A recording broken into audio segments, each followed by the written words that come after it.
कुछ तगड़ा वाला ग्राफिक निकाला है यूएसए नेटवर्क वालों ने, क्योंकि रॉ और स्मैकडाउन उनको दोनों मिल चुकी है। तो यहाँ पे आप देख सकते हो रोमन रेंज खड़े हुए हैं आगे बिल्कुल अपने लॉक्ड एंड लोडेड वाले सुपरमैन पंच वाले स्टाइल में, और पीछे एक तरफ आप स्मैकडाउन और दूसरी तरफ आप लोग रॉ पे देख सकते हो, क्योंकि रॉ और स्मैकडाउन यूएसए नेटवर्क पर ही आने वाले हैं। तो ये उन्होंने बहुत मस्त तरीके से इसको एडवर्टाइज किया कि भाई चलो साथ में ही ग्राफिक बना देते हैं। आई थिंक रोमन रेंज के आगे होने का रीजन है कि शायद वो एक फ्री एजेंट हैं, इस वजह से उनको ऐसे आगे लगा रहे हैं। और obviously Roman Reigns poster boy भी रहे हैं। अब लोगों को यहाँ पे इस बात से भी वैसे थोड़ी सी प्रॉब्लम है कि कोडी रोड्स चैंपियन है लेकिन वो कहीं पे नहीं दिख रहा। तो ये डिबेट और ये वाला कलेश तो चलते रहेगा हमेशा। Okay, hello chatters, my name is Rohit and you are watching Wrestle Chatter. Episode number 501 of Voice of Wrestling. और जैसा भी मैंने बात करी रॉ और स्मैकडाउन के बारे में ही, मंडे नाइट रॉ 2 घंटे की होने वाली है। तो रॉ और स्मैकडाउन की क्या एक स्टोरी लाइन डब्ल्यूडब्ल्यूई अब दिखाने वाली है, कैसे वो 2 घंटे जो है मंडे नाइट रॉ के लिए, क्या वो स्मैकडाउन में जाके भी कुछ मिलने वाला है। बड़ा केओटिक माहौल होने वाला है डब्ल्यूडब्ल्यूई के लिए, इससे पहले कि वो अपने शो को लेके जाए नेटफ्लिक्स के ऊपर।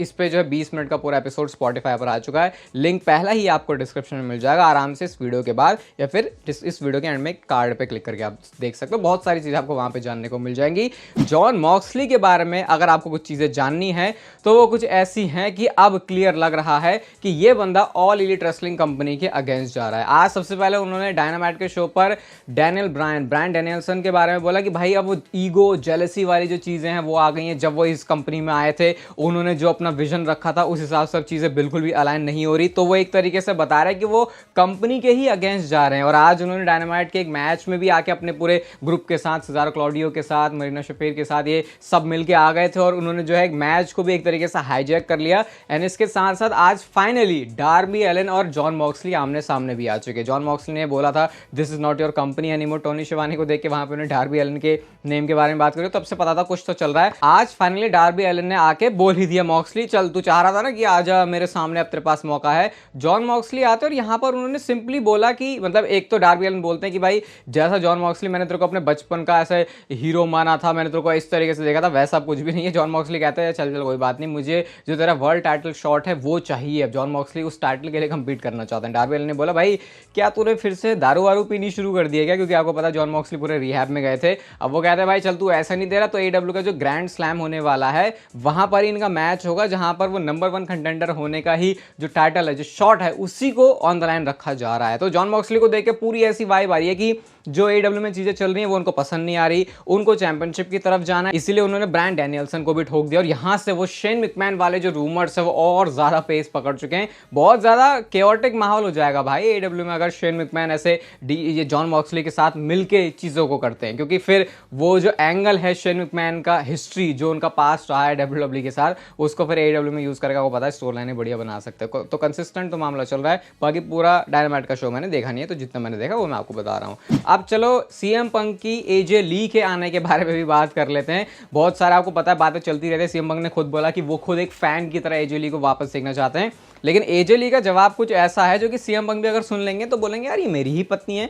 उन्होंने बोला कि देखो मेरा पति जब रेसल करता है ना तो वो मेरे को बहुत स्कैरी लगता है देखने में, तो मैं तो ज्यादा देखती भी नहीं हूँ कि सीएम पंक की स्टोरी लाइन चल भी क्या रही है, वो क्या कर रहा है। मैं जो चीज डब्ल्यूडब्ल्यू में देखती हूँ वो है विमेंस डिवीजन का स्टफ, क्योंकि वहीं से मैं बिलोंग करती हूँ, तो उसको मैं देखती हूँ, उसमें मैं जो है कंटिन्यू फॉलो कर रही हूँ चीजें। बाकी उसके अलावा मेरा पति क्या कर रहा है वो तो मुझे कुछ पता नहीं है। तो सोचो जहां पे सीएम पंक सोच रहे हैं कि भाई मेरी पत्नी एजे ली आ जाए, एजे ली कह रही है कि मैं तो देखती नहीं हूँ। कहीं ये बात इसलिए तो नहीं कही जा रही कि जब एजे ली वापस आए तो फिर वो एक सरप्राइज की तरह हो, क्योंकि हम डब्ल्यूडब्ल्यू फैन सच बातों को भी कई बार सच मानने में यकीन नहीं रखते। पहले ही एक बहुत बड़ा डिस्क्लेमर दे देता हूँ ये ब्रॉक लेसनर के बारे में, ठीक है। ब्रॉक लेसनर के बारे में जो भी मैं आपको बातें बताने वाला हूँ अब भी है किसी भी वीडियो में, उसको बहुत लाइट हार्ट से ही लेना, बहुत लाइट नोट पर ही लेना, क्योंकि ज्यादा उसमें घुसने की जरूरत नहीं है। बट एक अच्छा स्टोरी लाइन का एंगल है जो कि पॉसिबली डब्ल्यूडब्ल्यू रच सकती है ब्रॉक लेसनर का ब्रॉन्सन रीड के साथ। अभी आपको पता है ब्रॉन्सन रीड को किस तरीके से दिखा रहे हैं, तो उनके लिए फिर अब एक और जो नया बंदा है जो ब्रॉक लेसनर अगर उनके सामने आते हैं तो ऐसा होगा कि हाँ भैया ब्रॉक लेसनर जिसने इतना टाइम तक डब्ल्यूडब्ल्यू को डोमिनेट किया है,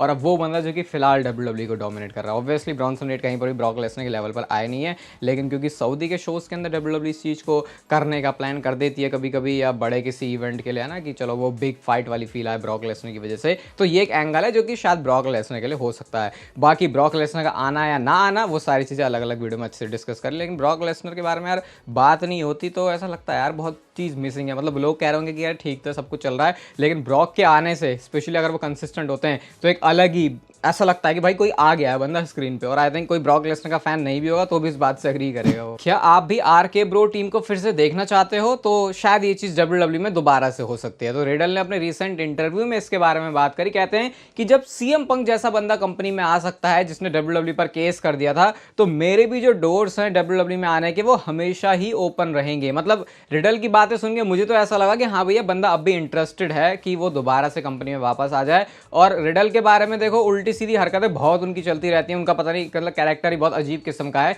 लेकिन रैंडी ओर्टन ने ये बात बोली है मैट रिडल के बारे में कि मेरे पूरे डब्ल्यूडब्ल्यू करियर में अगर मैंने सबसे ज़्यादा एंजॉय किया है किसी के साथ अपने डब्ल्यूडब्ल्यू रन को, तो वो बंदा सिर्फ और सिर्फ मैट रिडल है।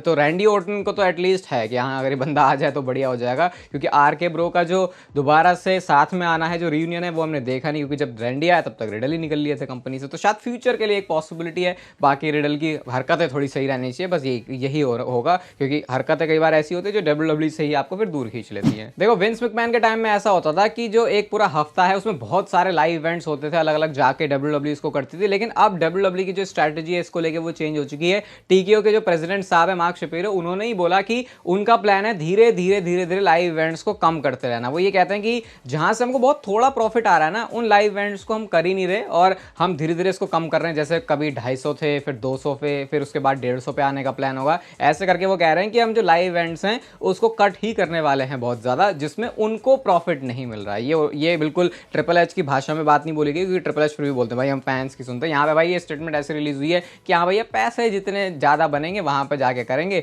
बाकी अपने सुपरस्टार्स को भी ज़्यादा बिजी रखना नहीं चाहता। अच्छी बात इसमें सुपरस्टार्स के लिए ये है कि अब उनको थोड़ा रिलैक्स वाले जो डेज है वो भी मिल जाएंगे। भाई देखो ओवरसीज इवेंट्स तुम खत्म मत करना, क्योंकि यूएस के अंदर तो वो वैसे भी ज़्यादा भाव दे नहीं रहे तुमको, क्योंकि रिएक्शन नहीं आता। बाहर की कंट्रीज में देखो फिर लोग कितने ज़्यादा चिल्लाते हैं। तो आई थिंक वो चीज़ तो कंटिन्यू रहनी चाहिए। वो जो सीएम पंक वाला ब्रेसलेट था जिसको डब्ल्यूडब्ल्यू ने अपनी वेबसाइट पर लगाया था, वो सोल्ड आउट नहीं हुआ था। मुझे ऐसा लगा था कि वो सोल्ड आउट हो गया है, डब्ल्यूडब्ल्यू ने उसको अपनी वेबसाइट से ही हटा दिया था, क्योंकि जब कोई चीज़ सोल्ड आउट होती है तो वो स्टिल वेबसाइट पर लिस्टेड होती है। अब दोबारा से वो ब्रेसलेट आ चुका है, लेकिन इस बार वो एजे ली और वो जो लैरी डॉग है उसके नाम के साथ नहीं, बल्कि आप देख सकते हो सीएम पंक का ही उसमें नेम लिखा हुआ है, क्योंकि वो विक्टोरिया जिन्होंने दिया था उन्होंने कुछ थोड़ी सी भसड़ कर दी थी। उसके बाद डब्ल्यूडब्ल्यू को लगा कि भाई ये तो हमने उसकी चीज़ को बेचना शुरू कर दिया, तो उन्होंने इसमें जो है अपना फ्लेवर सा डाल दिया है। थोड़ा डब्ल्यूडब्ल्यू को क्रिटिसिज्म मिल रहा है, पता नहीं इतना ज़्यादा भी क्यों बड़ा चढ़ा के दिखा रहे हैं कि यार उन्होंने दिया था। नहीं, आई थिंक नहीं बोलना चाहिए, क्योंकि ट्विटर पे अगर हो तो फिर ये चीज़ें तो होती रहती है, इसमें कुछ नया भी नहीं है। एमवीपी की भाई बहुत ज़्यादा कॉन्ट्रोवर्शियल स्टेटमेंट आई है, और शायद एमवीपी ने भी इस बात को रियलाइज़ नहीं किया कि कितनी कॉन्ट्रोवर्शियल उनकी खुद की स्टेटमेंट है। वो ये कहते हैं कि जब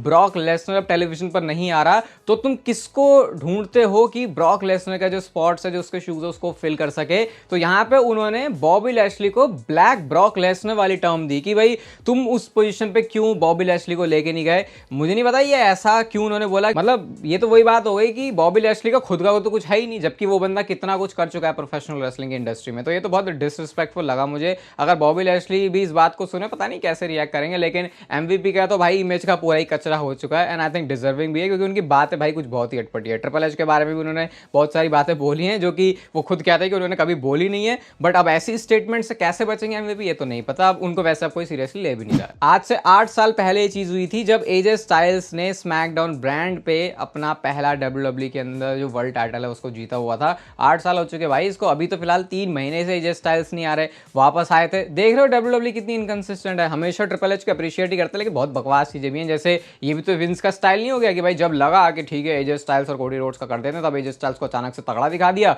और उसके बाद अब देखो एजे स्टाइल्स गायब है। भाई लोग बहुत ज्यादा रो रहे हैं एजे स्टाइल्स के लिए, और आई थिंक यहाँ पर क्राई बेबीज बनना सही है, क्योंकि इसमें तो डब्ल्यूडब्ल्यू का ही फॉल्ट है भाई पूरा। शायद बिगी इसको पोस्ट नहीं करते, लेकिन बहुत टाइम के बाद हमने कोई बिगी की ऐसी अपडेट देखी है जहां पर जिम की तरफ से उनका कुछ आया है। या फोटो देख सकते हो भाई, जिम वो लगातार ही जा रहे हैं। बहुत सारे लोगों को लग रहा है और भाई बिगी ने जिम हिट कर दिया, जिम करना शुरू कर दिया, मतलब वो डब्ल्यूडब्ल्यू में आ रहा है। भाई उस बंदे को जरा जाके देखो, उसको देख के तुम समझ जाओगे वो बंदे ने जिम ऐसा लग रहा है कभी छोड़ी भी नहीं थी। किसका कॉल आ रहा है? रोहित जी गुड आफ्टरनून। वो भी बात कर रहा हूं एक्सिस बैंक से। आपने रुपए कार्ड अप्लाई किया है? अबे यार बिगी को देखोगे तो समझ में आ जाएगा भाई इस बंदे ने कभी जिम वैसे भी छोड़ा नहीं था, तो इसको इस तरीके से तो नहीं देख सकते। बाकी वो सिचुएशन मैंने आपको पूरी एक्सप्लेन करी है, थोड़ी बायोलॉजिकल वाले टर्म में हो जाती है वो कि भाई एक वो नेक में उनकी बोन है उसका बनना बाकी है, अगर वो बन गई तो फिर बिगी दोबारा से रेसलिंग मैचेस करने भी आ सकते हैं। होपफुली ऐसा ही हो रहा है। चलो थोड़े सेकंड्स देता हूँ पहले, इससे पहले कि मैं इसके बारे में कुछ बोलूँ। ये फोटो है जो कि एक WWE के सुपरस्टार की है, और इन बातों को बोलते बोलते ही आप मुझे बताओ कि क्या आपने इसको गेस कर लिया है। अब मैं ये तो नहीं बोलूँगा कि कॉमेंट में लिखो, क्योंकि भाई ये फोटो देखने के बाद भी लिख सकते हो, लेकिन ये फोटो है बटिस्टा की, और ये मतलब ये तो मैंने पहली बार ही देखी फोटो। अभी वैसे काफ़ी उन्होंने जब अपनी मूवी के प्रमोशन है उस टाइम में बहुत सारी बातें भी की हुई है, और ये कुछ अलग ही लुक नहीं है, बिल्कुल फ्लैट ऐसा लग रहा है। वो टेकन के कैरेक्टर की याद आ रही है मुझे, पॉल की, उसका भी जो बाल है वो बिल्कुल ऐसे ही रहते थे। बहुत मार खाई है भाई बचपन में गेम खेलने के लिए। WWE अब फॉक्स पे आ रही है, इसके बारे में बहुत ज़्यादा हल्ला हुआ था। मैंने भी 2019 के टाइम पे वीडियोस में बहुत सारी बात करी थी कि कैसे स्मैकडाउन चेंज होने वाली है, और हुई भी भाई, क्योंकि पिछले कुछ टाइम से स्मैकडाउन हमको एक बड़ा ब्रांड लगने लगा था। लेकिन ऐसा क्या हुआ कि फॉक्स और WWE के बीच डील ही साइन नहीं हुई। यहाँ पे कोई पैसों वाली बात नहीं है। सबसे पहले तो फॉक्स को डिसअपॉइंटमेंट ही हुई है WWE की प्रोग्रामिंग को लेके। आपको लगेगा ऐसे कैसे भाई, इतने सालों में तो WWE ने बहुत अच्छा ग्रो किया। उसका रीज़न ये कि एक तो बीच में ये COVID आ गया, जिसकी वजह से प्रॉब्लम्स हो गई भाई। हर किसी ने जैसा प्लान किया था वैसा कुछ हुआ नहीं, तो वो वैसे ही घाटे में चले गए, क्योंकि उन्होंने पैसे भी बहुत ज़्यादा दिए थे। उसके साथ साथ वो खुद भी अच्छे एडवर्टाइजर्स को अट्रैक्ट नहीं कर पाए WWE प्रोग्रामिंग के नाम से। मुझे ये नहीं पता कि मतलब ऐसा तो नहीं है कि WWE को के प्रोडक्ट के साथ किसी ने एडवर्टाइजिंग करने से मना किया हो, क्योंकि WWE बहुत फ्रेंडली रहती है उन चीज़ों को लेके। बट जो भी है, फॉक्स के एंड पे कुछ ऐसा हुआ कि उनके लिए वो चीज़ उतनी ज़्यादा, उसका आउटपुट इतना तगड़ा नहीं आया जितने उन्होंने चीज़ें इन्वेस्ट करी। तो उनको लगा कि ठीक है भाई, हम दूसरे तरीके से भी पैसे कमा सकते हैं, इसलिए अब जो फॉक्स है उसके पास WWE की प्रोग्रामिंग है नहीं। लेकिन रूमर्स हम सुन रहे हैं कि उधर से भाई एक और प्रोफेशनल रेसलिंग कंपनी है जिसकी प्रोग्रामिंग फॉक्स पे आ सकती है। तो शायद फॉक्स का मन तो है प्रोफेशनल रेसलिंग दिखाने का, बट अब WWE के केस में तो वो नहीं है। आई थिंक अब 99.9999% वाली बात मुझे नहीं बोलनी चाहिए, इसको 100% ही कर देना चाहिए, क्योंकि जो WWE ने अगले स्मैकडाउन के एपिसोड के लिए अपना ग्राफिक दिखाया हुआ है जो USA नेटवर्क पर स्मैकडाउन आ रही है, उसमें आप रोमन रेंस को देख सकते हो। इससे आई थिंक ये चीज़ क्लियर है कि रोमन रेंस आ रहे हैं परसों के जो स्मैकडाउन के एपिसोड है उसमें। बाकी स्क्रीन पर अभी आपको दिख रहा है एपिसोड, ये रॉ स्मैकडाउन की पूरी भसड़ का, रॉ के 2 घंटे होने का, उसको जाके पूरा सुनना, मजा आएगा आपको। ये वीडियो अच्छी लगी तो उसको लाइक कर दो, चैनल को सब्सक्राइब कर दो ऐसे मस्त वीडियोस के लिए, और तब तक के लिए तेरे जिंदगी के मजे।